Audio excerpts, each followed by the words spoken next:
Conformational isomerism, नए page से।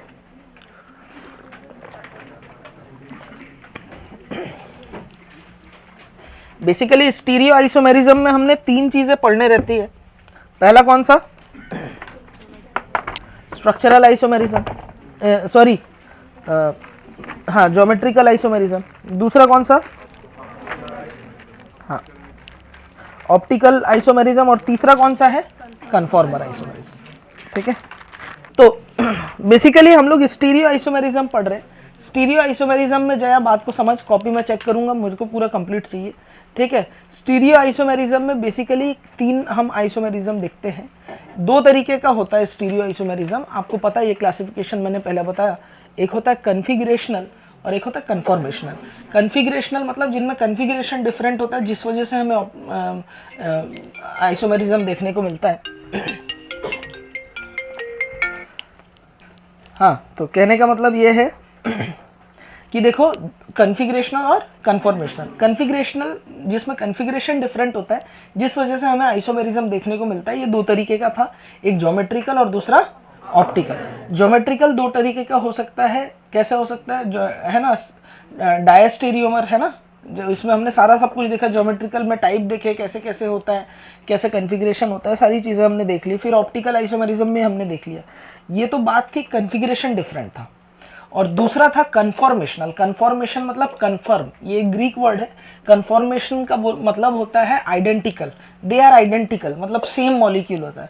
अब सवाल ये पैदा होता है कि अगर आइडेंटिकल है तो आइसोमेरिज्म कैसे हुआ?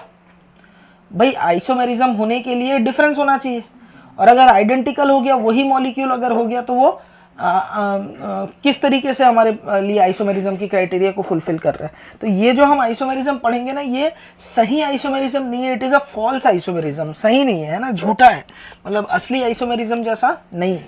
होता क्या है, कन्फॉर्मेशनल आइसोमर्स जो होते हैं ना, वो एक दूसरे में इंटरचेंज होते रहते हैं, और इनको इंटरचेंज होने के लिए, हाँ अब ठीक है, इंटरचेंज आपस में जब ये होते रहते हैं तो इनको बहुत ज़्यादा एनर्जी की जरूरत नहीं पड़ती इंटरचेंज होने के लिए।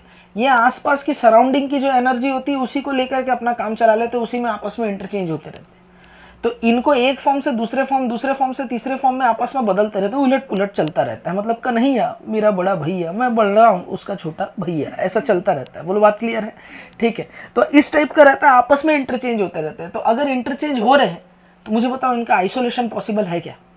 क्या मैंने छांट के अलग कर सकता हूँ? तो कन्फॉर्मर आइसोमर्स वो होते हैं जिनका आइसोलेशन कभी भी पॉसिबल नहीं हो सकता। आप आइसोलेट करके निकाल भी दोगे तो वो कुछ पार्ट उसका जो है दूसरे वाले आइसोमर में बदल जाता है। ठीक है, तो ये असली आइसोमेरिज्म तो नहीं है। आप ध्यान देना, ऑप्टिकल आइसोमर्स में इनेंशियोमर्स जो थे उनको छांटना कितना मुश्किल था। उसके लिए कल मैंने आपको मेथड बताया, उसको क्या बोले थे हम लोग? Optical resolution. ऑप्टिकल रिजोल्यूशन करके हमने उसको छांटा था। कितना मुश्किल काम था बताओ? हाँ ना, लेंदी काम। मुश्किल काम तो नहीं था, हमारे लिए तो सब आसान है, लेकिन कितना लेंदी काम था वो। ठीक है, तो अलग अलग फॉर्म्स होते हैं कन्फॉर्मेशनल आइसोमेरिज्म के लिए। पहली बात तो ये कि ये सही आइसोमेरिज्म नहीं है। दूसरी बात ये है कि इसमें एक फॉर्म दूसरे फॉर्म में चेंज होता रहता है, दे आर नॉन आइसोलेबल। और इनके जो कन्फॉर्मर्स होते हैं ना, उनमें प्रॉपर्टी में सिमिलैरिटी इतनी ज़्यादा होती है, इनमें डिफरेंस ही नहीं। ठीक है, एक जस्ट एक छोटी सी बात का डिफरेंस होता है, वो मैं बताऊंगा क्या बोलते हैं। जैसे एक एग्जांपल से आपको मैं समझाऊं। देखो, इस कंपाउंड का नाम क्या है?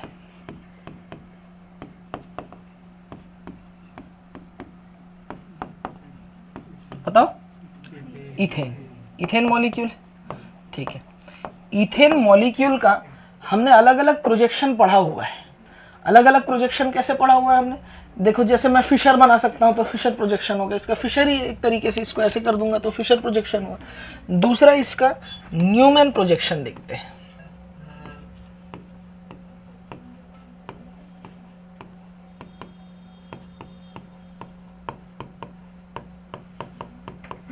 न्यूमैन एक साइंटिस्ट थे, है ना। इन्होंने क्या किया, इन्होंने बोला कि आप ऐसे देखो, मतलब कार्बन कार्बन, ये जो एक्सिस है ना हमारा, ठीक है, इसको कौन सा एक्सिस बोलूंगा? बोलो। C3 एक्सिस होगा ना यार, 120 120 130 अगर एक साथ घूमे तो। वैसे यहाँ एक्सिस ऑफ रोटेशन की बात मैं नहीं कर सकता, लेकिन फिर भी अगर मैं देखूँ तो यहाँ C3 की बात होगी। ठीक है, चलिए तो यहाँ से अगर मैं देख रहा हूँ तो आपको दिखेगा इस कार्बन के पीछे ये कार्बन छुप गया, ये हाइड्रोजन इस हाइड्रोजन से छुप गया, ये हाइड्रोजन इस हाइड्रोजन से छुप गया, ये हाइड्रोजन इस हाइड्रोजन से छुप गया। तो सबसे पहला जो बाहर वाला कार्बन है जो आपकी तरफ है उसे ऐसे डॉट से दिखाते हैं। किससे दिखाते हैं? डॉट से, ठीक है। दूसरे वाले कार्बन को ऐसे गोले से दिखाया जाता है। कैसे दिखाते हैं? गोले से। अब बाहर वाला जो कार्बन होता है इसमें ये 3 हाइड्रोजन लगे हुए हैं, दिख रहा है सभी को? 1 2 3।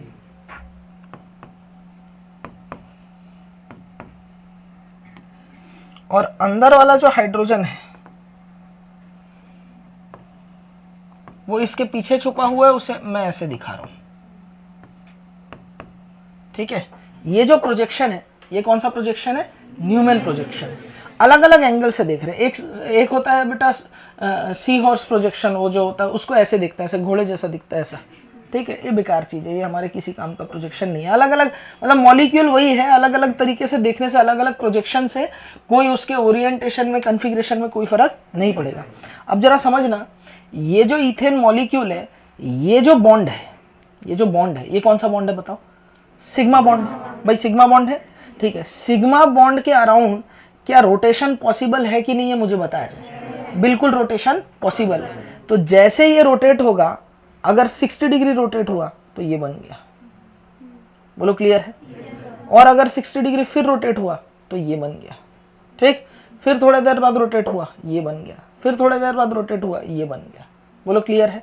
तो जैसे जैसे सिंगल बॉन्ड में रोटेशन होगा वैसे वैसे अलग अलग फॉर्म्स इसके देखने को मिलेंगे। उन्हीं फॉर्म्स को हम लोग बोलते हैं क्या बेटा? कन्फॉर्मर्स। क्या बोलते हैं बेटा? कन्फॉर्मर्स। इतना लिख लो कॉपी में पहले। ये जो फॉर्म आप देख रहे हो ये सबसे मतलब जो मोस्ट मतलब हम लोग देखें इस एक्सेस से हमने देखा तो अभी रोटेशन स्टार्ट हुआ नहीं है, मैं मान के चल रहा हूं। इस फॉर्म को बोलते हैं इक्लिप्स्ड। क्या बोलता है बेटा? इक्लिप्स्ड। हिंदी में भी कुछ कुछ खतरनाक नाम है तो वो ना याद रखे तो ज्यादा अच्छा है। आप अच्छा यही हाँ, कुछ ताश के पत्तों जैसा कुछ नाम है, एकंताक्ष, समताक्ष, ऐसा कुछ नाम है, मुझे भी याद नहीं है और ना आपको पढ़ना है। इक्लिप्स्ड क्या है बेटा? इक्लिप्स्ड। अब मैं क्या कर रहा हूं, सामने वाले जो कार्बन है और इसके ग्रुप्स को मैंने फिक्स रखा है, पीछे वाले कार्बन को मैं घुमाऊंगा, ठीक है। तो जैसे ही मैं 60 डिग्री रोटेट करूंगा, 60 डिग्री बोलने का मतलब क्या है कि फ्रंट वाला कार्बन और जो रियर कार्बन है, पीछे वाला कार्बन है, इनके जो ग्रुप्स लगे हैं उनके बीच का एंगल 60 डिग्री होना चाहिए। ऐसे देखने पर ये मतलब ये इनके बीच का एंगल, अगर इस वेक्टर को मैं यहाँ देखूँ, इनके बीच का एंगल 60 दिखना चाहिए ऐसा। तो जैसे ही घुमाता हूँ कुछ ऐसा प्रोजेक्शन दिखेगा। तन्मय ध्यान देना, ये तो हमारा फिक्स है ना।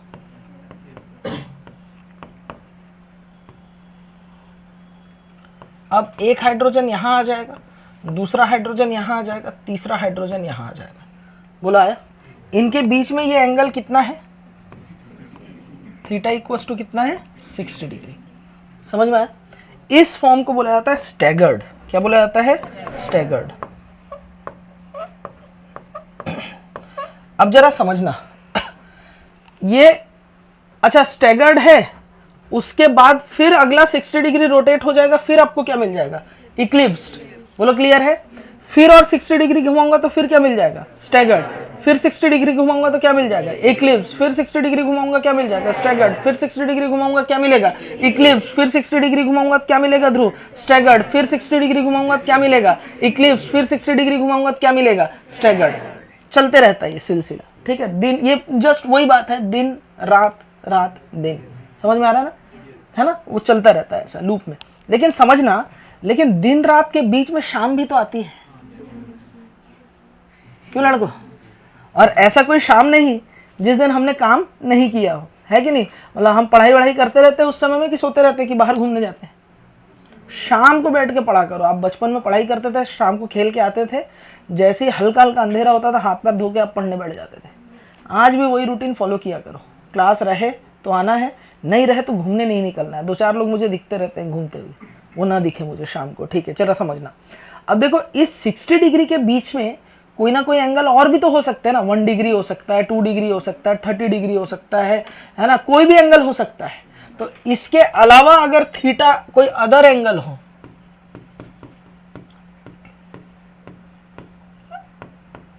ठीक है, तो कुछ भी फॉर्म बन सकते हैं। बताओ मुझे कितने कन्फॉर्मर्स पॉसिबल है एक ये इथेन मॉलिक्यूल के? अरे इनफाइनाइट पॉसिबल है यार। मैं क्या करूंगा, घुमा घुमा के तो देखना है, इतना सारा कोई भी एक एंगल में घुमाऊंगा। सपोज ये हो गया H, ठीक है, ये रोटेट हुआ, ये हुआ H, ये रोटेट हुआ, ये हुआ H। इस बार ये एंगल क्या है बेटा, ये एंगल कोई थीटा है, ठीक है, ये एंगल थीटा है। It is not equal to 60 degree, ये 60 डिग्री नहीं है, इसके अंदर का कोई एंगल है, कोई अदर एंगल है। तो कोई अदर एंगल अगर रहेगा तो उस कंडीशन में जो फॉर्म बन रहे हैं उसको हम लोग बोलते हैं स्क्यू। क्या बोलते हैं बेटा? स्क्यू या गॉच बोलते हैं। गॉच ज्यादा फेमस है, हम लोग गॉच वर्ड ही यूज करेंगे। बोलो क्लियर है? गॉचे नहीं पढ़ेंगे, इसे गॉच पढ़ेंगे, ठीक है। हाँ देखो, स्क्यू और गॉच, ठीक है।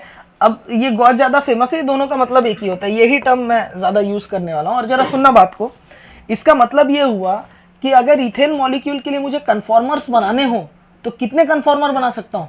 इनफाइनाइट पॉसिबल है भाई। ये एंगल 360 डिग्री घूम सकता है और 360 डिग्री घूमने में हर एक एंगल चेंज होगा और इनफाइनाइट कन्फॉर्मर्स मैं इसके रेडी कर सकता हूँ।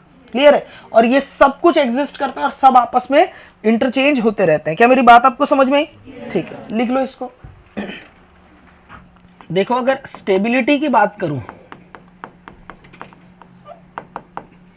तो स्टैगर्ड सबसे ज्यादा स्टेबल है यहां पे। कौन? स्टैगर्ड। उसके बाद कौन होगा बताओ? गॉच। फिर कौन होगा? इक्लिप्स्ड। अब ये फिक्स नहीं है ना, इसको रटना मत, सिर्फ कंसेप्ट समझना जो मैं आगे समझाऊंगा। ये क्यों है उसका कारण भी मैं आपको बताऊंगा। देखो, जो कन्फॉर्मेशनल आइसोमेरिज्म होता है,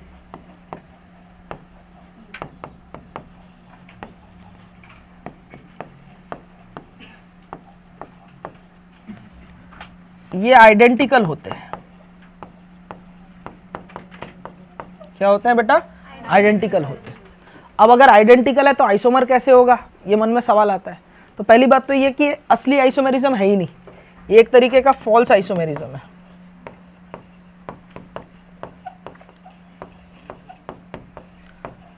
और क्योंकि ये आपस में इंटरचेंज होते हैं तो कन्फॉर्मर जो होते हैं वो नॉन आइसोलेबल होते हैं, इनको आइसोलेट नहीं कर सकते। ये बात सभी को समझ में आई क्या? लिखो।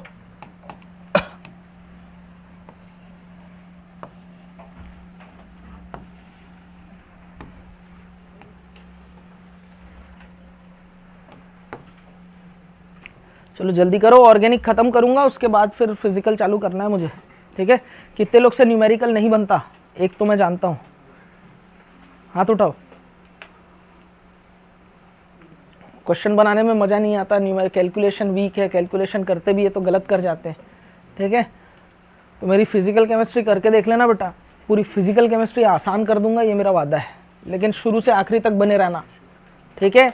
मोल कंसेप्ट की पहली क्लास और लास्ट की मेरी आयनिक इक्विलिब्रियम की क्लास, फर्स्ट टू लास्ट जाते तक पूरे लास्ट तक बने रहना। पूरी फिजिकल केमिस्ट्री मेरा स्टाइल है, मैं पूरी कनेक्टिविटी, जैसे ऑर्गेनिक पूरे चैप्टर जोड़ के पढ़ाता हूँ, इनऑर्गेनिक पूरे चैप्टर जोड़ के पढ़ाता हूँ, वैसे ही मैं फिजिकल केमिस्ट्री में 2-3 चैप्टर मिला के एक क्वेश्चन बना देता हूँ, ठीक है। तो बहुत अच्छे से उस पूरे कंसेप्ट को समझना है। पूरा सीरीज, एक भी क्लास मिस हुआ मतलब पूरा गड़बड़ हो जाएगा। क्लियर है? ठीक, चलिए बात करें आगे। चलिए तो लिखेंगे इन इथेन इनफाइनाइट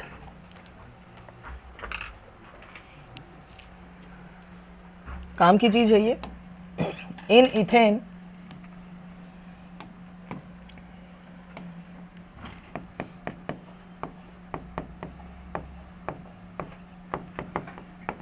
इनफाइनाइट आइडेंटिकल। अब मैं इथेन की बात कर रहा हूं तो इसके अलावा और भी मॉलिक्यूल्स जितने होंगे इथेन के अलावा, सब में ये चीज लागू है। नॉन आइसोलेबल,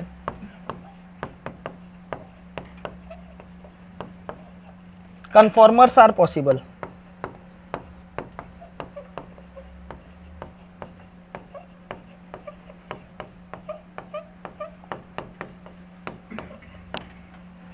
इथेन मॉलिक्यूल में कितने? Infinite identical non isolable conformers possible है। अगला पॉइंट लिख लो पहले इंग्लिश में, फिर हिंदी में लिखाऊंगा। In all infinite conformers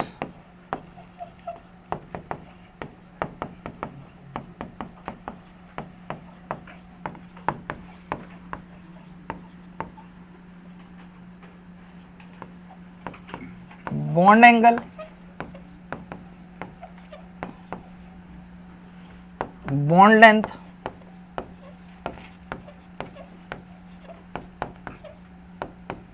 bond energy,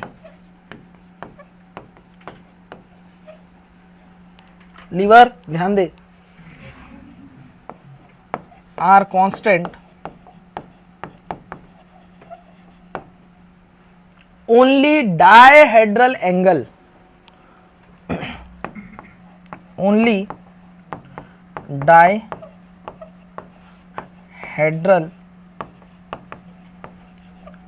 angle change. Dihedral angle किसे बोलते हैं बता रहा हूं अभी, जो आपने देखा ना थीटा, उसे डायहेड्रल एंगल बोलते हैं। हिंदी में लिखेंगे, सभी इनफाइनाइट कन्फॉर्मर्स में हेडिंग डालेंगे dihedral angle.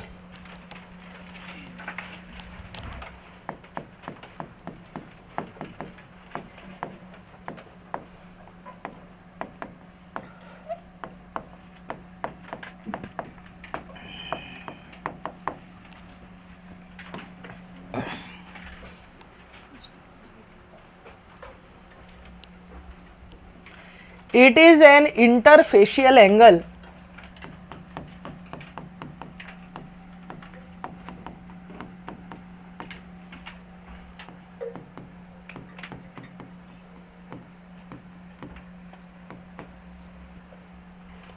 between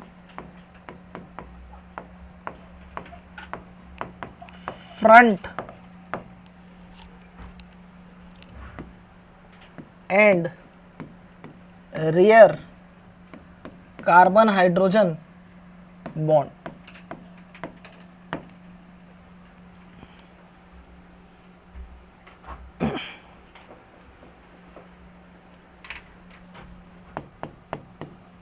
if dihedral angle 0 degree हो,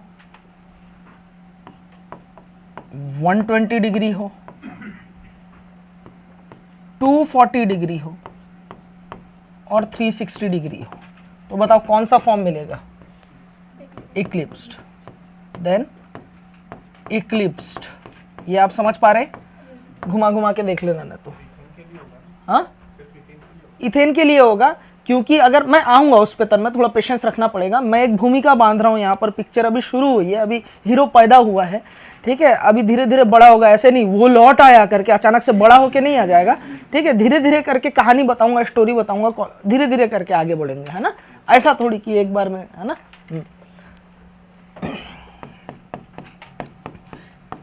मैं जानता हूं तो तेरे मन में क्या आ रहा है, फुल्ली इक्लिप्स क्या होता है, ठीक है, स्क्यू क्या होता है, उसके अलावा तू बात कर रहा है मेथ, एथ, प्रोब्यूट, ब्यूटेन की बात कर रहा है तू, एन ब्यूटेन की। उसमें अगर एक ग्रुप ऊपर आ गया तो अलग अलग फॉर्म्स बनते हैं, ठीक है, उन चीज़ों पे मैं आऊँगा, थोड़ा सा पेशेंस रखना पड़ेगा तन्मय, है कि नहीं। हाँ, डायहेड्रल एंगल अगर हो जाए 60 डिग्री, 180 डिग्री, 300 डिग्री, तो इस कंडीशन में क्या होगा? स्टैगर्ड।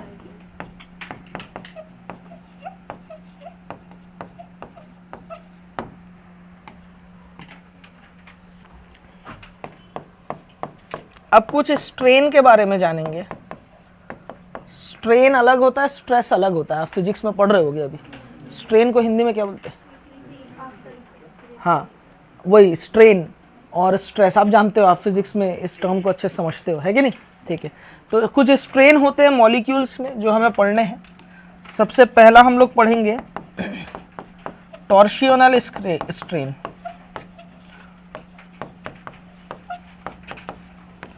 टीएस बोलते हैं इसे। दूसरा बता तन्मय।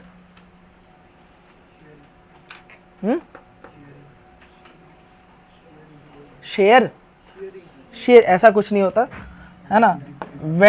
फिजिक्स थोड़ी पढ़ रहे हैं। वैंडरवॉल स्ट्रेन या इसे स्टेरिक स्ट्रेन भी बोलते हैं।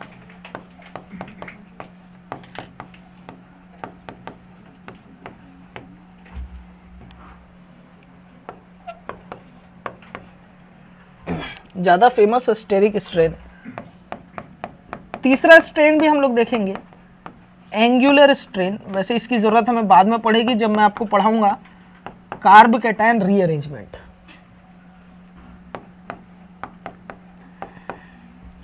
जानते हैं आप कार्ब कैटायन रीअरेंजमेंट क्या होता है? तन्मय बता।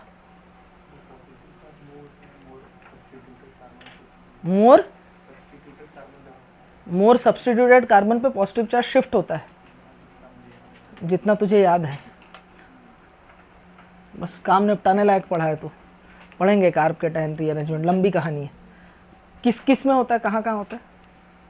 किसी भी रिएक्शन के दौरान अगर इंटरमीडिएट कार्ब कैटायन बने और कार्ब कैटायन थोड़ी देर के लिए रुक करके वेट कर रहा हो तो वहाँ पर कार्ब कैटायन रीअरेंजमेंट हो जाता है। थोड़ी देर के लिए रुक करके वेट कर रहा हो बोलने का मतलब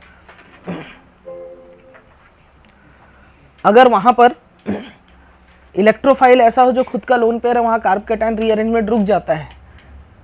आप जानते होंगे इलेक्ट्रोफिलिक एडिशन रिएक्शन में, है ना। जैसे हम लोग अगर बात करते हैं Br2CCl4 की रिएक्शन है, ICl की रिएक्शन है, ऐसी रिएक्शन अगर एल्कीन के साथ कराई जाती है तो कार्ब कैटायन रीअरेंजमेंट नहीं होता। लेकिन वहीं पर अगर मैं बात करूं एसिडिक हाइड्रोलिसिस करवा दूं या फिर Cl2 in presence of AlCl3 के प्रेजेंस में करवा दूं तो वहाँ पर होता है कार्ब कैटायन। पढ़ेंगे, अभी सब डिटेल में करेंगे। रिएजेंट्स आपके साथ ऑर्गेनिक में एक ही दिक्कत होगी, वो होगा कि रिएजेंट देख करके प्रोडक्ट क्या बनेगा वो, और ऐसा सिर्फ एक प्रोडक्ट नहीं बनाना होगा, A B C D करके चेन रिएक्शन आ रही है, उसको आइडेंटिफाई करना मुश्किल हो जाता है।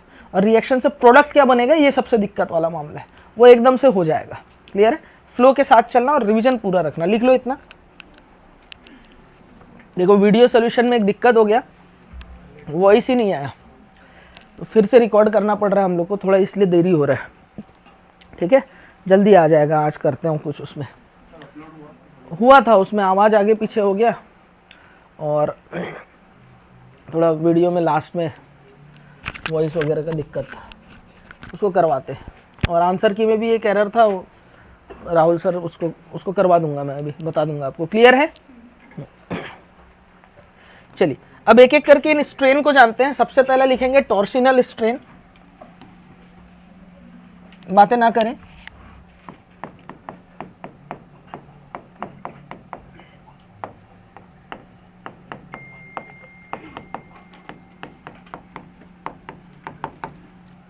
पहले इंग्लिश में लिख लो। It is the repulsion between bond pair of electrons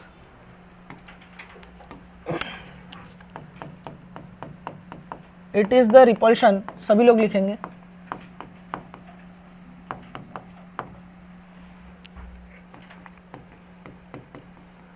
between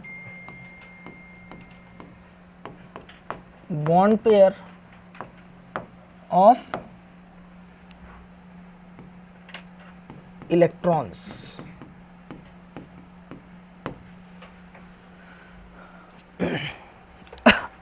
अब जरा ध्यान देना, ये कौन सा फॉर्म है? इक्लिप्स। ये एक बॉन्ड पेयर है, ये एक बॉन्ड पेयर है। ये बॉन्ड पेयर एक दूसरे को रिपल करेंगे कि नहीं करेंगे? आपने तो ये VSEPR थियरी में भी जाना था। इस वजह से कुछ हद तक स्ट्रेन आने लगता है। अब अगर बड़े ग्रुप लगा दूंगा तो और वो स्ट्रेन आगे उसके ग्रुप्स की वजह से क्या होता है वो तो बताऊंगा। फिलहाल ये जो बॉन्ड पेयर इलेक्ट्रॉन है ये भी एक दूसरे को धकेलते हैं। बताओ इक्लिप्स में ये सबसे ज्यादा होगा कि गॉच में? इक्लिप्स में, क्योंकि दोनों बॉन्ड पेयर बिल्कुल जस्ट एक दूसरे के आमने सामने। ठीक है, तो TS जो होगा मैक्सिमम फॉर इक्लिप्स्ड, और TS जो है मिनिमम किसके लिए होगा? गॉच या स्क्यू, नहीं गॉच बोल रहा हूँ, सॉरी, स्टैगर्ड के लिए, है ना। गॉच में तो बीच में कहीं रहेगा।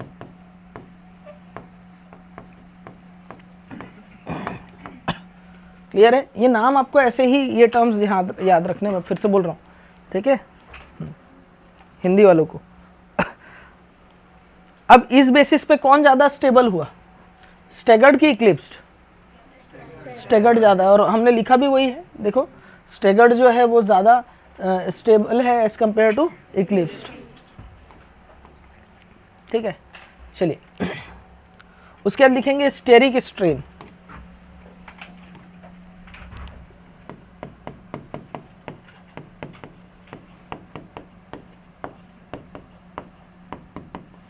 या वैन डर वाल strain.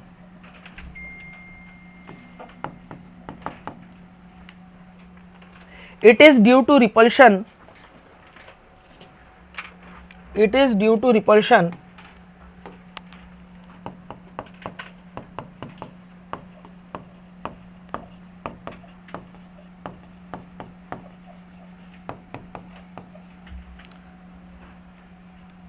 between the groups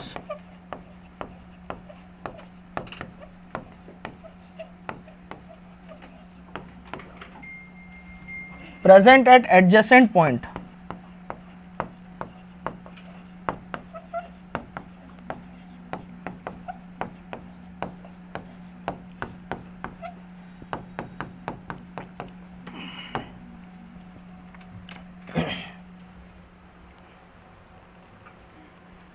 clear है? देखो तो स्टेरिक स्ट्रेन मैक्सिमम किसके लिए होगा बताओ? हाँ, इक्लिप्स के लिए ही होगा। और स्टेरिक स्ट्रेन मिनिमम किसके लिए होगा? हाँ, स्टैगर्ड के लिए।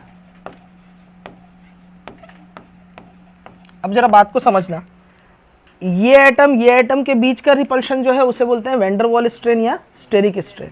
ये इधर धकेल रहा है, ये सबसे ज्यादा स्ट्रेन है। अब ये कौन सा था? इक्लिप्स्ड। ये कौन सा हो गया? स्टैगर्ड हो गया। स्टैगर्ड में ये ग्रुप सबसे दूर है, मतलब इससे ये बहुत, मतलब इससे ये और इससे ये वाला जो है बहुत दूर है, तो इसमें सबसे कम होगा स्टेरिक स्ट्रेन। बोलो बात समझ में आ रहा है? अगर मैं ग्रुप्स का साइज बढ़ा दूं तो हाइड्रोजन हटा करके मिथाइल लगा दूं, इथाइल लगाऊंगा तो ये स्ट्रेन और बढ़ने लगेगा। बोलो बात समझ में आ रहा है? ठीक है, तो सबसे ज्यादा होता है किसके लिए बेटा? इक्लिप्स्ड के लिए, और सबसे कम होता है स्टैगर्ड के लिए। स्ट्रेन जितना ज्यादा रहेगा मॉलिक्यूल में स्टेबिलिटी उतनी ही कम होने लगेगी। बोलो बात समझ में आ रहा है? यही रीजन है कि इक्लिप्स्ड जो है लेस स्टेबल होता है एज कंपेयर टू स्टैगर्ड। क्या मेरी बात समझ में आई? हूं हाँ करो लिख लो।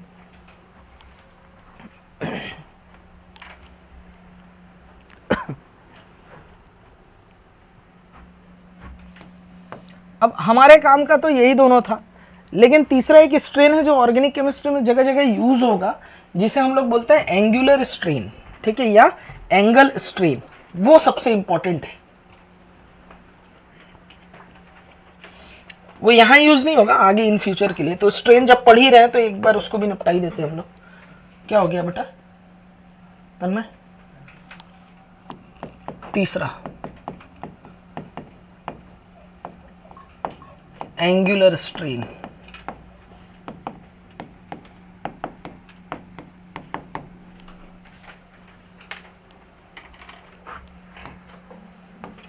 Angular strain is found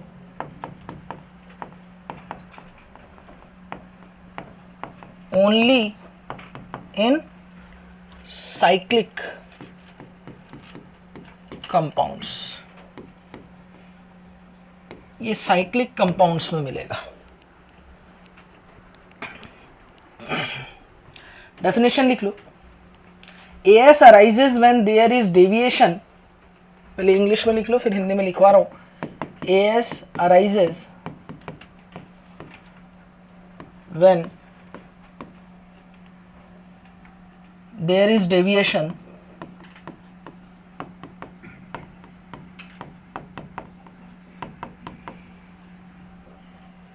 of actual bond angle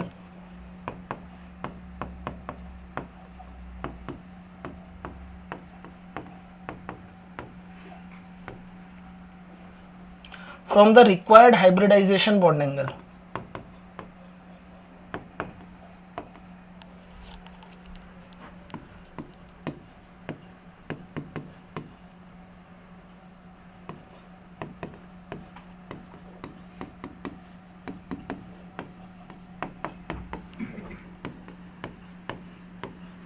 Hindi में लिखेंगे यदि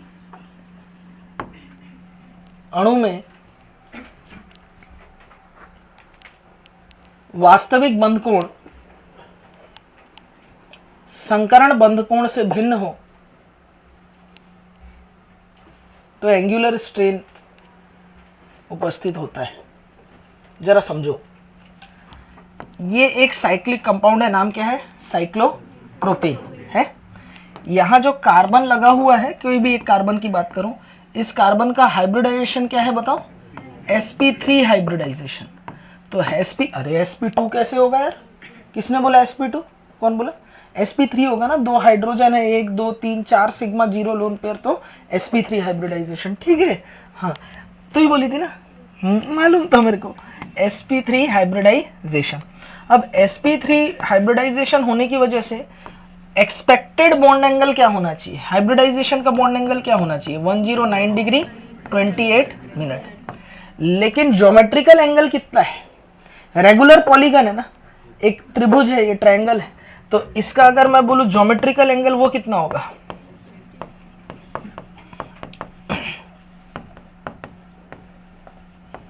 वो कितना होगा? 60 डिग्री। कहां 109 रहने की उसकी टेंडेंसी, कहां आप 60 डिग्री में रोक के रख रहे हो। इस वजह से एक्चुअल बॉन्ड एंगल ना, बोला ना तेरा ना मेरा, ठीक है, एक्चुअल बॉन्ड एंगल जो होगा, ठीक है, वो आ जाता है 101 डिग्री के आसपास। ऐसा डेविएशन अगर किसी मॉलिक्यूल में दिखे तो वो क्या हो जाता है? वहां पर मैं बोलूंगा एंगुलर स्ट्रेन प्रेजेंट है। बोलो बात क्लियर है? ये चीज समझ में है? वापस से सुनो, बॉन्ड एंगल कार्बन की हाइब्रिडाइजेशन की वजह से कितने की होने की टेंडेंसी है? 109 डिग्री 28 मिनट, और कितने में रुक रहा है? तो बताओ दिक्कत होगा कि नहीं होगा? अरे होगा ना। आप नहीं पढ़ना चाहते हो, मैं पढ़ा रहा हूं, बताओ दिमाग से बाहर जाएगा नहीं जाएगा? स्ट्रेन होगा कि नहीं तुम्हारे सर में? अरे दर्द होगा ना, सर में दर्द सा उठा है कि नहीं? क्यों उठा है? क्योंकि तुम नहीं पढ़ना चाहते और मैं जबरदस्ती पढ़ा रहा हूं, तो दिमाग में स्ट्रेन आ गया। ये कौन सा स्ट्रेन है? एंगुलर नहीं, पढ़ाई स्ट्रेन तो है, तन्मय सही बोल रहा है। वैसे ही हाइब्रिडाइजेशन 109 डिग्री हो रहा है 60 डिग्री, तो ये जो स्ट्रेन दिखेगा उसे बोलते हैं एंगुलर स्ट्रेन। ठीक है, मतलब ये जो साइक्लोहेक्सेन होता है ना, उसमें एंगुलर स्ट्रेन ना के बराबर होता है। वो सब मैं आगे पढ़ाऊंगा। इसलिए 3 मेंबर्ड, 4 मेंबर्ड, 5 मेंबर्ड रिंग से 6 मेंबर्ड रिंग सबसे ज्यादा स्टेबल होता है। ऐसा बात हमने इनऑर्गेनिक में भी कर रखा है, चिलेट रिंग। चलिए अब एक एक मॉलिक्यूल का कन्फॉर्मर आइसोमर्स डिफरेंट डिफरेंट बना के देखते हैं। सबसे पहले हम लोग बात करने जा रहे हैं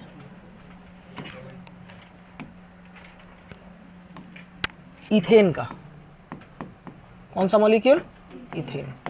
अभी हमने बनाया था वैसे शुरुआत में ही, लेकिन और अलग अलग डिग्री में बना के देखते हैं हमें क्या मिलता है। स्क्यू, स्टैगर्ड, ठीक है, इक्लिप्स्ड, क्या मिलता है जरा देखते हैं। सबसे पहले शुरुआत मैं किससे कर रहा हूँ? इक्लिप्स से कर रहा हूँ। देखा जाए, देखो इथेन कुछ ऐसा होगा, HCHHCHH,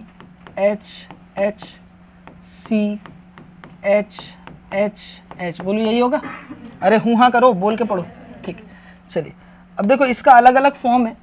तो ये हाइड्रोजन यहाँ, ये हाइड्रोजन, मैं दूसरे इंक को यूज कर लेता हूँ ताकि आपको अच्छे से दिख जाए पीछे वाला हाइड्रोजन। ये हाइड्रोजन पीछे की तरफ है, ठीक है। इसे कौन सा फॉर्म बोलेंगे? बोलो इक्लिप्स्ड। इक्लिप्स में अगर मैं 60 डिग्री घुमा दूं तो सेकंड फॉर्म मुझे क्या मिलेगा बताओ? स्टैगर्ड मिलेगा। ठीक है, सेकंड स्ट्रक्चर कैसे दिखेगा देखना, एक हाइड्रोजन यहाँ, एक हाइड्रोजन यहाँ, एक हाइड्रोजन यहाँ, कौन सा फॉर्म है? स्टैगर्ड। ठीक, फिर मुझे बताओ अगर 60 के बाद फिर 60 डिग्री और रोटेट करूं तो 60 + 60 कितना हो गया बॉन्ड एंगल? 120 डिग्री। कितना हो गया? 120। तो तीसरा फॉर्म जो आपको मिलेगा फिर से क्या मिलेगा? हाँ, इक्लिप्स्ड।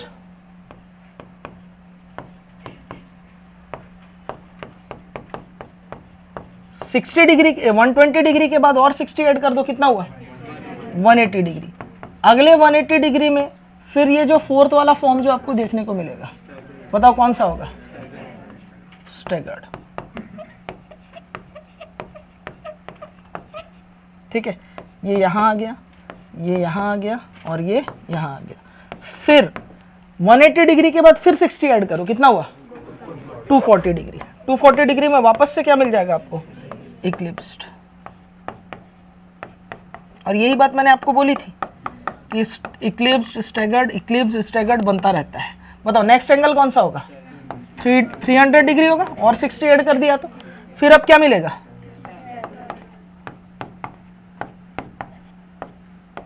बोलो मिलेगा, अरे हूं हाँ करो।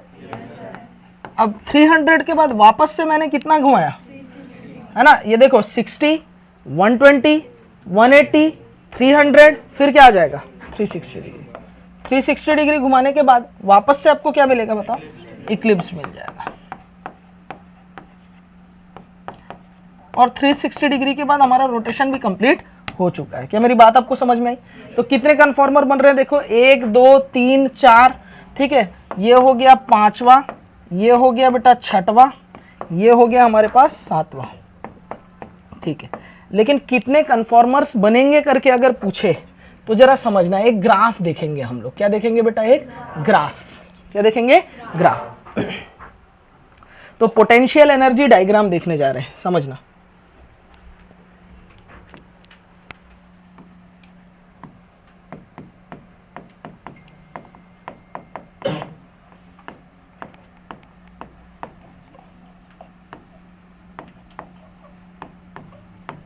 ये ग्राफ किसके किसके बीच बन रहा है, तो पोटेंशियल एनर्जी वर्सेस मॉलिक्यूल की पोटेंशियल एनर्जी वर्सेस हमारे पास जो है ना डाई है ना हेड्रल एंगल जो था ना DHA जिसे हमने बोला था, उसके बीच में बन रहा है, डायहेड्रल एंगल के बीच।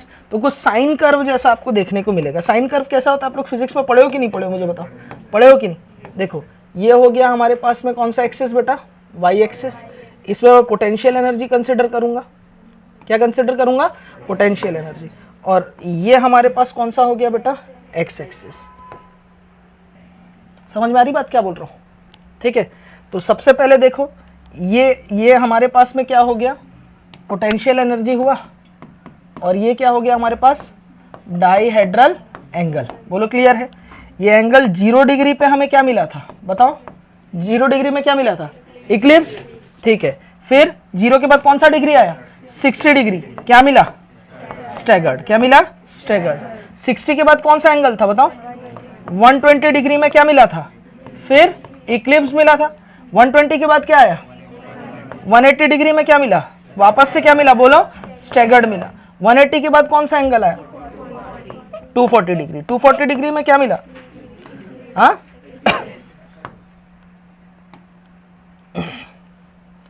इक्लिप्स मिला। 240 के बाद कौन सा एंगल आया, 240 के बाद कौन सा एंगल था, 300। 300 डिग्री में क्या मिला मुझे, स्टैगर्ड मिला। स्टैगर्ड के बाद फिर 360 डिग्री में क्या मिला, इक्लिप्स मिला। बोलो मिला नहीं मिला। 7 स्ट्रक्चर बनाए थे। ये कौन सा था बताओ, इधर ऐसे अलग से भी मैं लिख देता हूँ, आप फटाफट आइडेंटिफाई कर पाओगे। ये क्या है, इक्लिप्स्ड। ये क्या है, स्टैगर्ड। ये क्या है, इक्लिप्स्ड। ये क्या है, स्टैगर्ड। ये क्या है, इक्लिप्स्ड। ये क्या है, स्टैगर्ड। ये क्या है, इक्लिप्स्ड। अब बात करते हैं कि कितने कन्फॉर्मर्स बन रहे हैं। तो ये देखो इतने सारे बन रहे हैं, और बन तो इनफाइनाइट सकते हैं, लेकिन कितने को कंसिडर किया जाता है कन्फॉर्मर्स में, तो जिनकी ध्यान रखना एनर्जी कम होती है ना, उन्हीं को ही कंसिडर किया जाता है। यहाँ कितने कन्फॉर्मर ऐसे दिख रहे हैं इस ग्राफ में, जो पोटेंशियल एनर्जी ग्राफ या पोटेंशियल एनर्जी डायग्राम दिख रहा है आपको, पी डायग्राम, उसमें कितने ऐसे आपको फॉर्म्स दिख रहे हैं जिनकी एनर्जी मिनिमम है, 3, 1 2 3। तो मैं बोल सकता हूं कि इथेन के लिए, फॉर इथेन 3 कन्फॉर्मर्स पॉसिबल। वैसे ये बोलना गलत है, कन्फॉर्मर्स कितने हो सकते हैं, इनफाइनाइट हो सकते हैं। कन्फॉर्मर्स कितने हो सकते हैं, इनफाइनाइट। इनफैक्ट ये जो आप देख रहे हो ना इक्लिप्स, ये भी उसका कन्फॉर्मर है। लेकिन सवाल ये पूछा जाता है कि कितने स्टेबल कन्फॉर्मर है, ये पूछना चाहिए था, लेकिन पूछने का फैशन ये बन गया कि कितने कन्फॉर्मर्स है। तो कितने, 3 कन्फॉर्मर बोल दो या 3 स्टेबल फॉर्म्स या स्टेबल कन्फॉर्मर्स बोल दो, एक ही बात हो गई है। बोलो बात क्लियर है, ये चीज समझ में आया। तो किसी भी मॉलिक्यूल के लिए कितने कन्फॉर्मर्स बनेंगे, इस सवाल का जवाब ढूंढना है। तो हमारा अप्रोच क्या होने वाला है आपसे, पहले हम लोग उसके अलग अलग क्या बनाएंगे, कन्फॉर्मर्स बनाएंगे। कौन कौन से एंगल में बनाएंगे? 0, 60, 120, 180, 240, 300, 360। इन एंगल्स में हम क्या ढूंढेंगे? कौन सा फॉर्म बन रहा है? Eclipse, staggered, Eclipse, staggered, Eclipse, staggered, Eclipse, staggered, या गॉश भी बन सकता है। बीच में जो ये ग्राफ जो भी आप इधर देख रहे हो ना, बीच बीच में जो भी इक्लिप्स स्टैगर्ड के बीच में है वो क्या है बेटा? गॉश फॉर्म है। उसके बाद ये जो पोटेंशियल एनर्जी ग्राफ आप बनाओगे, उसके बाद आप देखोगे कि कितने स्टेबल होने वाले हैं। ये अप्रोच कितने लोगों ने पहले पढ़ रखा है? समझ में आया? गुड, लिख लो। तो कन्फॉर्मर्स की यहां से डेफिनेशन निकल के इस ग्राफ के बाद से कि वो आइसोमर्स या वो फॉर्म्स मॉलिक्यूल के जो ग्राफ के मिनिमा में मिले, उन्हें ही हम लोग क्या बोलते हैं? कन्फॉर्मर्स बोलते हैं। अच्छा, ये कन्फॉर्मर्स आपस में रोटेट होते रहते हैं, आपको मालूम है ना? तो कई साइंटिस्ट ने ना इनका नाम रोटामर्स भी रखा है। ठीक है तन्मय, आगे बढ़ सकता हूं? लिखेंगे definition of conformational isomers. Conformational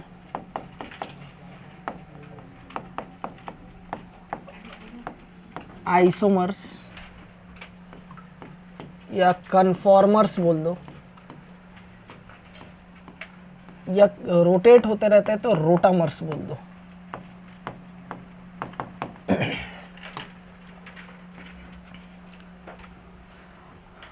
out of the infinite conformation, out of the infinite conformational structures,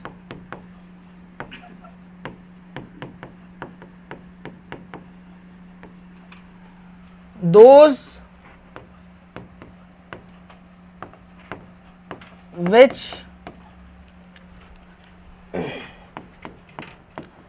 present at energy minima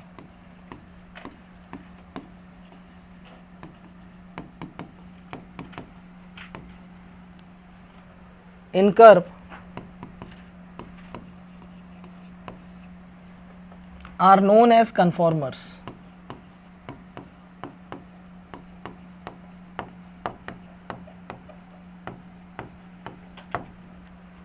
अच्छा, इथेन के केस में हमने क्या देखा? जितने भी कन्फॉर्मर्स थे सबकी एनर्जी सेम है। और आपने याद करो, मैंने डीजेनरेट ऑर्बिटल्स की बात की थी। मैंने बोला था डीजेनरेसी का मतलब क्या होता है? डीजेनरेट मतलब जिनकी एनर्जी इक्वल। तो ये जो आइसोमर्स होंगे, कन्फॉर्मर्स होंगे, दे आर डीजेनरेटेड कन्फॉर्मर्स। बोलो क्लियर है? In case of ethane all conformers are degenerated. इन केस ऑफ ethane all conformers are degenerated, यानी सेम एनर्जी। नेक्स्ट देखते हैं, दूसरा एग्जांपल से समझते हैं कन्फॉर्मर्स को। इसका भी प्रोपेन, पहले तो आप क्या करो बेटा, हम ग्राफ बना बना के देख लेते हैं। कंक्लूजन तो समरी के फॉर्म में लास्ट में मैं बता ही दूंगा, उससे आपके एग्जाम में क्वेश्चन बन जाएंगे। लेकिन अभी फिलहाल समझ रहे हैं तो अंडरस्टैंडिंग के लिए ग्राफ बना के देखेंगे। देखो प्रोपेन, प्रोपेन के केस में क्या होगा? एक हाइड्रोजन हट जाएगा और यहां मिथाइल ग्रुप लग जाएगा। ये देखो, ये है किसका स्ट्रक्चर में था? मेथ एथ प्रोपेन का। अब ध्यान देना, अब कई केस में क्या होता है कि किसके रेस्पेक्ट में देखें। अब देखो कन्फॉर्मर इसका कैसे कैसे बना सकते हो? C1 C2 के रेस्पेक्टिव बना सकते हैं। ये पूरा ग्रुप को एक एटम मान लिया जाएगा, इस पूरे ग्रुप को एक एटम मान लिया जाता है। ठीक है, समझ में आ रहा है? दूसरा फॉर्म क्या हो सकता है? C2 C3 के रेफरेंस में भी तो बना सकते हैं ना। ये पूरा ग्रुप एक एटम हो जाएगा। ये देखो बन रहा है मैं बोला ना, ये रोटेट होते रहते हैं, रूम टेम्परेचर में एनर्जी लेके अपने आप घूमते हैं, है ना। और ये जो इनके रोटेशन के लिए जितनी एनर्जी लगती है 3 किलो जूल लगती है, जो कि बहुत कम है। 3 किलो कैलोरी लगती है, इतना कम एनर्जी लगता है। अभी आपस में इंटरचेंज होते रहता है, देखना। हाँ, ये देखिए, है ना। चलो, ये हुआ। C2 C3 के रेस्पेक्टिव भी दे सकता हूं, ठीक है, कैसे भी आप बना सकते हो। लेकिन फिर भी अगर कोई ऐसा मॉलिक्यूल जो अनसिमेट्रिकल हो इन फ्यूचर, जो मैं बताऊंगा या आगे जाएंगे तब हम लोग पढ़ेंगे, तो आप सेंटर वाले के लिए हमेशा देखोगे। किसके लिए देखोगे बेटा? सेंटर के लिए। फिलहाल मैं ये मान के चल रहा हूँ, कोई भी आप देख सकते हो, C1 C2 के रेस्पेक्टिव देख रहा हूँ मैं। तो ये जो पूरा ग्रुप है ना, ये पूरा ग्रुप ऐसे सामने से अगर देखूँ तो इस पूरे ग्रुप को मैं मिथाइल मान लूंगा, ये फिक्स हो जाएगा और ये रोटेट होगा। ये कौन सा है? ये अभी कौन सा है? इक्लिप्स। ये कौन सा है? गॉश था। अभी ये कौन सा है? स्टैगर्ड। ये कौन सा है? इक्लिप्स। गॉश की बात नहीं करेंगे, गॉश तो इनफाइनाइट बनेंगे। ये क्या है? स्टैगर्ड। ये क्या है? इक्लिप्स। ये क्या है? स्टैगर्ड। ये क्या है? समझ में आया? बिल्कुल सिमिलर वैसा ही ग्राफ बनेगा। अरे हूँ हाँ करो, ठीक है। चलिए देखते हैं। तो मैं बनाते जा रहा हूं, आप भी बनाएं साथ साथ मेरे।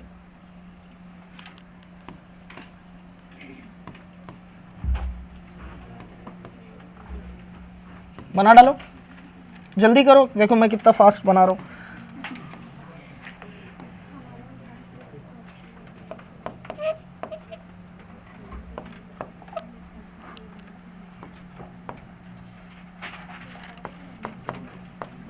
ध्यान रहे, this facility is not available in your notebook. आपको कॉपी में पूरा बनाना पड़ेगा, है ना।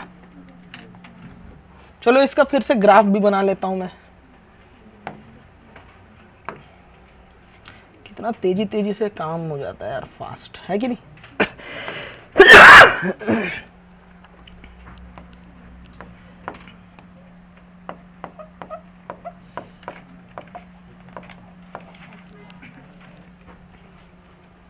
कितने कन्फॉर्मर्स बनेंगे इसके? वही 3, 1 2 3 बन गया। चलो बनाते रहना, कर लोगे? कोई बड़ी बातचीत यहां तक नहीं। प्रोपेन। अब सबसे फेवरेट होता है एग्जामिनर का, कौन सा? ब्यूटेन। कौन सा बेटा? ब्यूटेन। जरा देखो, ये जो मॉलिक्यूल है इसका नाम है मेथ एथ प्रोप ब्यूट, ब्यूटेन है। अब ब्यूटेन में अगर मुझे प्रोजेक्शन देखना हो तो आप देखो C1 और C2 के बीच देख सकते हो, ये पूरा एक इथाइल एक ग्रुप बन जाएगा। समझ में आ रहा है? आप C2 और C3 में भी देख सकते हो। किस में देख सकते हो? C2 और C3 में ये और ये पूरा का पूरा ग्रुप बन जाएगा। अच्छा C3 C4 तो C1 C2 के ऐसी हो गया। तो किसके रेस्पेक्टिव अगर पूछेगा तो एक तो वो पूछ के देगा, बोलेगा कि C1 C2 के रेस्पेक्टिव बताओ, तो आपको इसके अलग अलग कन्फॉर्मर्स बनाने होंगे ऐसे। क्लियर है? या इसको फिक्स करके इसको घुमाते रहना आप, ये पूरा एक इथाइल ग्रुप मान लेना और ये अलग अलग कन्फॉर्मर्स आप बना सकते हो। क्लियर है? लेकिन अगर कुछ ना कहे, जब कुछ ना कहे, कुछ भी ना कहे, उस समय में C2 और C3 का आप देखो, इसमें ग्रुप्स लगे हुए ना, इन ग्रुप्स की वजह से कौन सा स्ट्रेन आने वाला है? स्टेरिक स्ट्रेन आने वाला है। किसकी एंट्री होने वाली है? Steric strain. अच्छा, बॉन्ड बॉन्ड के बीच में कौन सा स्ट्रेन है? टॉर्सिनल स्ट्रेन है। कौन सा स्ट्रेन है? Torsional strain. टॉर्सिनल स्ट्रेन तो पहले भी था, लेकिन इस बार एंट्री हो गई बड़े ग्रुप के आने की वजह से। किसकी? स्टेरिक स्ट्रेन की। किसकी बेटा?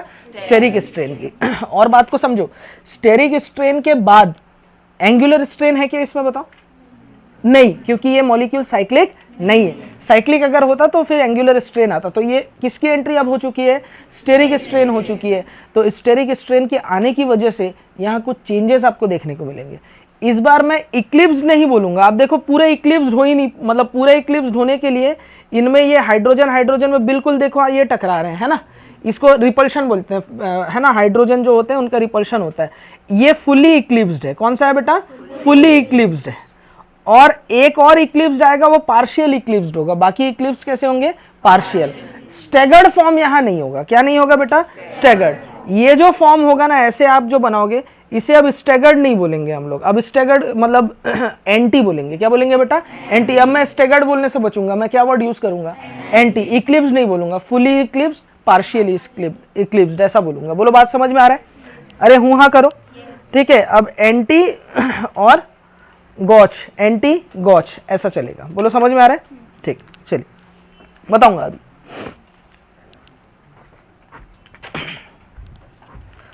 अच्छा, ये हमने पी वर्सेस मतलब ये जो डायग्राम बनाया किसके लिए? प्रोपेन के लिए बनाया। अगर मैं एक ही ग्राफ प्रोपेन और किसका बनाता? इथेन का बनाता, तो बताओ कैसे दिखेगा? सेम दिखेगा क्या? एक ही ग्राफ में बनाता तो दिखेगा सेम, लेकिन होगा क्या? आप जरा देखना, सबसे पहले मैंने क्या बताया, इथेन, उसमें सारे ग्रुप्स क्या लगे, हाइड्रोजन और हाइड्रोजन। इस वजह से यहाँ जो ग्रुप के बीच स्टेरिक स्ट्रेन नहीं था। स्टेरिक स्ट्रेन था क्या? नहीं था। स्टेरिक स्ट्रेन नहीं होने की वजह से अगर किसी में स्ट्रेन नहीं है, उसकी एनर्जी कम से कम होगी। अब मैंने क्या कर दिया, मिथाइल ग्रुप इंट्रोड्यूस कर दिया प्रोपेन में, एक मिथाइल ग्रुप आ गया, तो मिथाइल ग्रुप बाकी ग्रुप्स का तो धक्का लगाएगा ना। अब कौन सा स्ट्रेन आ चुका है? स्टेरिक स्ट्रेन आ चुका है।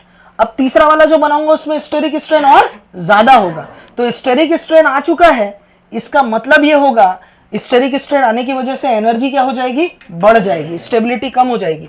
तो अगर ग्राफ अगर मैं देखूं ना, तो इसका ग्राफ अगर ऐसा ग्राफ बने, ऐसा ग्राफ होगा, तो ज्यादा एनर्जी वाला ग्राफ किसका है? प्रोपेन का। किसका? प्रोपेन। और ये किसका ग्राफ है? इथेन। आप समझ रहे? दोनों ग्राफ को अगर देखो तो ये बिल्कुल लाइन नहीं होंगे, इंक्लाइन नहीं होंगे। वो क्या होगा, ये वाली की एनर्जी ज्यादा होगी, किसकी? प्रोपेन की। इसके बाद अभी क्या बनाने वाला हूं, उसकी ग्राफ और इसके ऊपर से स्टार्ट होगी, उसकी एनर्जी ज्यादा होगी, है ना? समझ में आ रही बात? स्टेबिलिटी का खेल है पूरा, है ना? समझ रहे होंगे। वैसे ये कभी पूछेगा नहीं, लेकिन मैंने एक बात आपको ऐड करके बता दिया। तो मेथेन हो गया, सॉरी एथेन हो गया, प्रोपेन हो गया। अब हम लोग क्या देखने जा रहे हैं बेटा? ब्यूटेन। सबसे इंपॉर्टेंट है ये। कौन सा बेटा? ब्यूटेन। और जेई का वालों का तो फेवरेट रहा है, जेई में तो कई बार पूछा है ब्यूटेन से रिलेटेड बात। नीट पे भी एक साल पूछ चुका है, आप पीवाईक्यू देखना। मॉड्यूल लाओ, दिखा दूंगा अभी।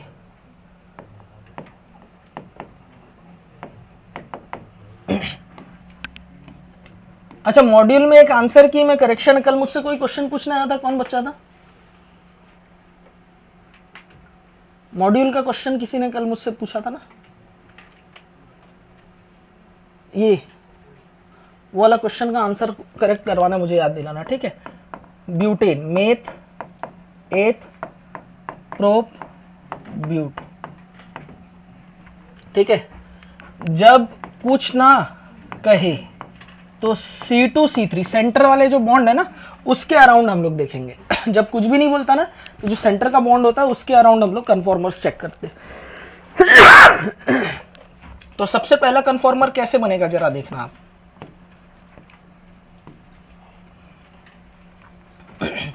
ये हो गया पहला कार्बन, इसके ऊपर क्या लगा हुआ है? मिथाइल। और ये क्या है? हाइड्रोजन। ये क्या है? हाइड्रोजन। बोलो है? ये वाला पार्ट हमारा फिक्स है ना? फिक्स है ना? चलिए अब जरा देखते हैं। यहां क्या लगा हुआ है बेटा? मिथाइल। ये क्या लगा हुआ है? हाइड्रोजन। ये क्या लगा हुआ है? हाइड्रोजन। ये कौन सा स्ट्रक्चर है? इक्लिप्स तो है, लेकिन कैसा? फुल्ली इक्लिप्स्ड हो रहा है। बोलो हो रहा है? और इसमें तो स्टेरिक स्ट्रेंथ सबसे ज्यादा है। इसका मतलब फुल्ली इक्लिप्स्ड क्या होने वाला है? सबसे ज्यादा अनस्टेबल कन्फॉर्मर होने वाला है। क्लियर है? चलिए इसके बाद अगर मैं पहला रोटेशन कितने डिग्री में करता हूं? 60 डिग्री। बोलो करता हूं? ठीक है। 60 डिग्री रोटेट करूंगा तो क्या बनेगा जरा देखना। हाँ, ये मिथाइल अब यहां आ जाएगा। ये क्या होगा? हाइड्रोजन। ये क्या होगा? हाइड्रोजन। अब हम लोग स्टैगर्ड बोलना बंद कर देंगे, स्टैगर्ड तो नहीं होता। अब देखो, मिथाइल जब तक यहां से घूम करके यहां या यहां ना पहुंच जाए, मिथाइल जब तक यहां से यहां ना पहुंच जाए, तो ये वाला फॉर्म जो है 360 में ही तो रिपीट हो पाएगा ना। ये जो इक्लिप्स मुझे फुल्ली इक्लिप्स मिल रहा है, ये किस में मिलेगा? 360। स्टैगर्ड की हम लोग यहां बात नहीं कर रहे, तो इसके बीच में जो केसेस होंगे वो क्या होगा माना जाएगा? उसे गॉश माना जाएगा। क्या माना जाएगा बेटा?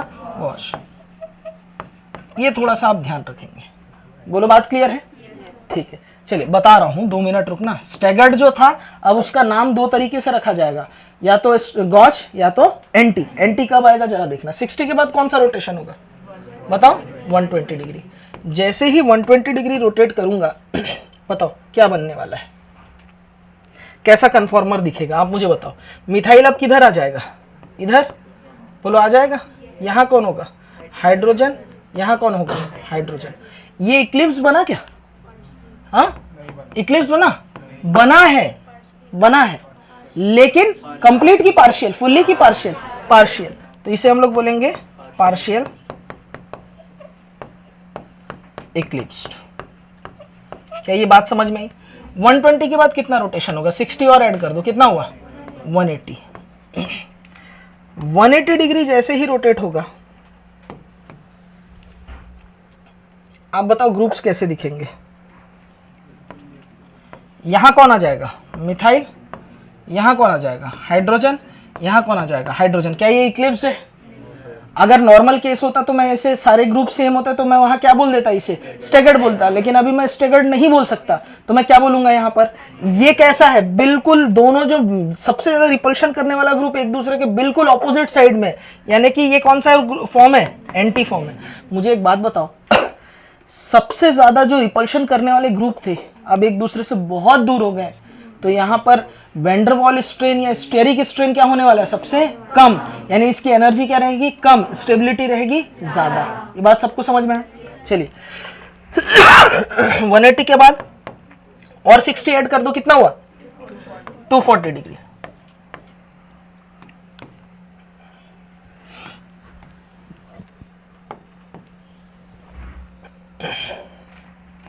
टू 240 में स्ट्रक्चर कैसे बनेगा? ये मिथाइल आ जाएगा यहां, ये हो जाएगा हाइड्रोजन, ये हो जाएगा हाइड्रोजन। मुझे बताओ 1 2 3 4 हो गया, ये 5वां स्ट्रक्चर है। मुझे एक बात बताओ, ये जो स्ट्रक्चर मैं यहां बना रहा हूं, ये कौन सा फॉर्म होगा? इक्लिप्स। कौन सा इक्लिप्स होगा? हाँ, पार्शियल इक्लिप्स्ड।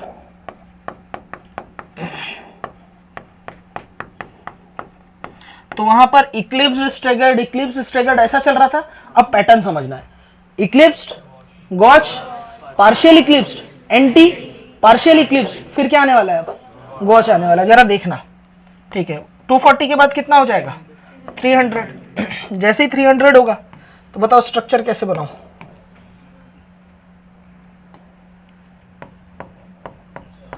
बताओ। अब ये जो मिथाइल है कहां आ जाएगा? यहां कौन होगा? हाइड्रोजन। यहां क्या होगा? हाइड्रोजन। एंटी तो सिर्फ एक ही बन रहा है। अब क्या बनने वाला है बताओ? ये इस स्ट्रक्चर को क्या बोलेंगे? स्टैगर्ड तो नहीं बोल सकता, तो मैं क्या बोलूंगा? एंटी भी नहीं है, तो इसे क्या बोलूंगा? गॉच।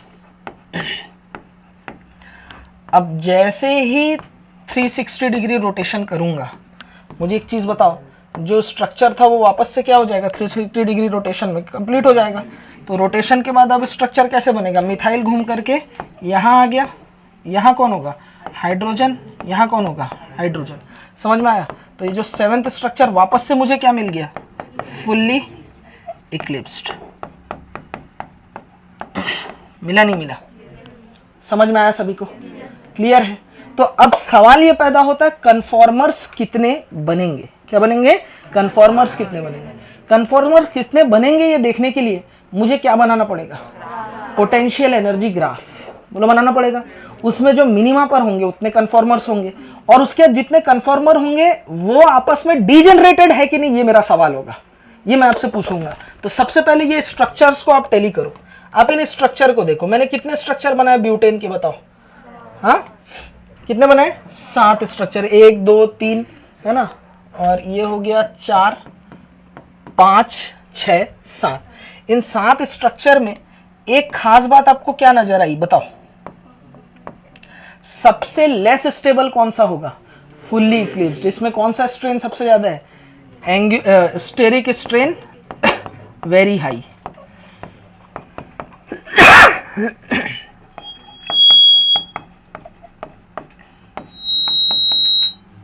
समझ में आया?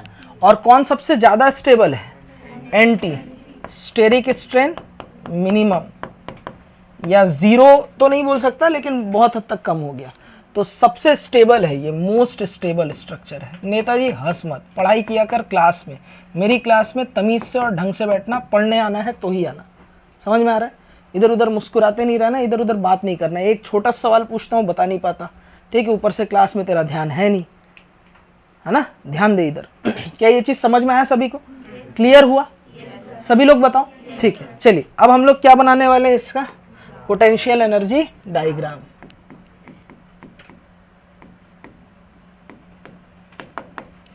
किसके किसके बीच बनता है? Potential energy versus dihedral angle. चलो बनाते हैं बॉस।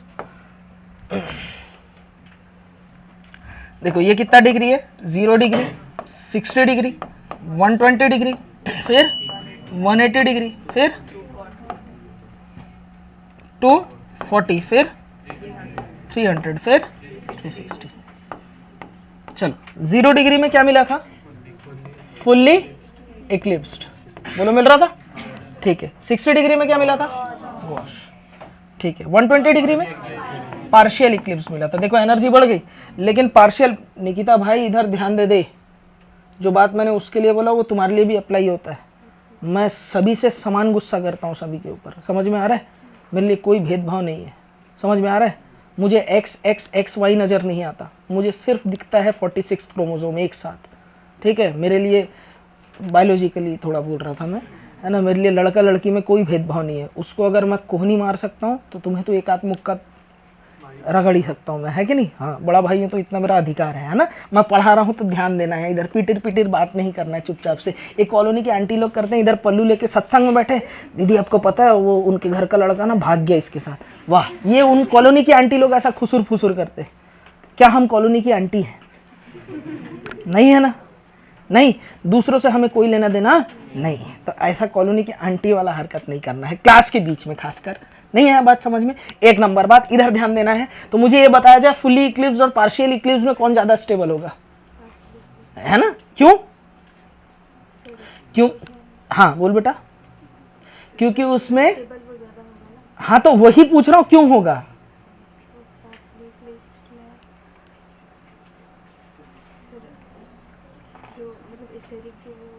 हाँ सही बोली। स्टेरिक स्ट्रेन जो होता है ग्रुप्स का, वो क्या होगा? नहीं होता, नहीं होता है, लेकिन कम होगा as compare to fully eclipse. Methyl methyl group एकदम सामने आ गए थे, आप याद करो तो। देखो इसकी एनर्जी ज्यादा, इसकी एनर्जी कम है। अच्छा, पार्शियल इक्लिप्स से भी कम एनर्जी किसकी है? गॉश की। किसकी है बेटा? गॉश की है। गॉश के बाद सबसे ज्यादा स्टेबल कौन था? एंटी। फिर कौन था? पार्शियल इक्लिप्स बनाया, फिर क्या बनाया हम लोग? गॉश। फिर क्या होगा? Fully eclipsed. तो अगर मैं बात करूं स्टेबिलिटी की, तो आप लिख सकते हो स्टेबिलिटी सबसे ज्यादा किसकी होगी? स्टेबिलिटी होगी किसकी? एंटी, सबसे ज्यादा। अब जब बात कॉलोनी की आंटियों को की हुई है, तो एंटी ही तो सबसे ज्यादा स्टेबल होगा ना। नहीं आया निकिता भाई बात समझ में? एंटी के बाद कौन होगा बताओ? हाँ, गॉश। फिर अब मुझे एक चीज बताओ, ये पोटेंशियल एनर्जी और क्या हो गया? फुल्ली इक्लिप्स्ड, ये सारी बात हम लोग कर रहे थे। तो मुझे एक चीज बताओ, यहां पर मिनिमा आपको 2 बार मिला भाई, मैक्सिमा तो ये रहा, मिनिमा 2 बार मिला, एक में गॉश में और एक में एंटी में। तो बताओ कितने कन्फॉर्मर्स मुझे दिख रहे हैं? 1 2 3, तो 3 कन्फॉर्मर्स दिख रहे हैं। क्या दिख रहे हैं बेटा? 3 कन्फॉर्मर्स। किसके लिए बात कर रहा हूं मैं? Methane, ethane, propane. ये क्या चल रहा है? ब्यूटेन। फॉर ब्यूटेन कितने कन्फॉर्मर्स मिले? 3 कन्फॉर्मर्स मिले। कौन कौन से? 2 तो क्या मिले? गॉश। और 1 क्या मिला? एंटी। और यानी कि डीजनरेटेड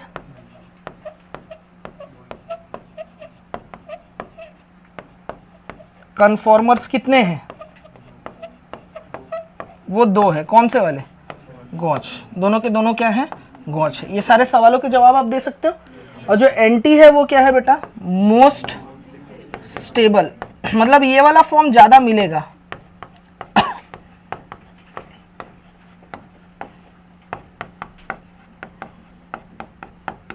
एंटी।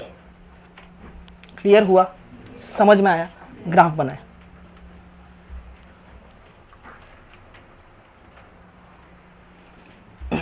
तो ये रिजल्ट आपको ध्यान रखना है ना, मतलब ये बार बार ग्राफ वाफ तो मैंने आपको समझाने के लिए इतना बोला है, आपको सिर्फ रिजल्ट ध्यान रखना है। मेथेन के लिए कितने कन्फॉर्मर बनेंगे? अरे नालायक को, मेथेन में होगा ही नहीं, 1 कार्बन से कैसे करोगे? हाइड्रोजन घुमाओगे कार्बन पे रख के? ठीक है, ये भी सवाल है ना। मिथेन में कन्फॉर्मर आइसोमेरिज्म नहीं दिखता। इथेन में कितने बनेंगे? 3। प्रोपेन में 3। ब्यूटेन में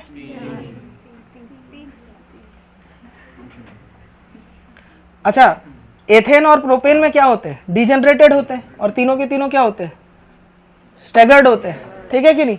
और ब्यूटेन के केस में स्टेगर्ड तो है नहीं, 2 गॉच और एक क्या होगा, एंटी होगा, जिसमें से 2 डिजेनरेटेड वाले कौन से होंगे, 2, दोनों के दोनों कौन से हैं, गॉच। क्लियर हुआ। चलिए खुश रहिए, मस्त रहिए, देखते रहिए केमिस्ट्री की क्लास। जुगाड़ ऐसे ट्रिक्स कोई नहीं देगा तुमको, सिंपल टिप्स, PCM भी everything now easily on your finger, जो भी चाहिए ले लेना।